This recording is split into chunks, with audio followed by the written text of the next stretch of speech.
আজি ব্ৰহ্মপুত্ৰ চাবলৈ আহিছোঁ। সেয়া চাব পাৰে, এয়া এইটো ব্ৰহ্মপুত্ৰ হয়। সেয়া চাওক পানী,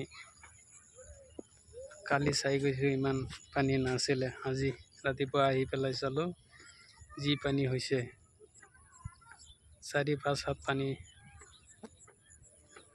বাঢ়িছে। সেয়া চাব পাৰে, মানুহৰ ঘৰ বাৰী তল হৈ আছে।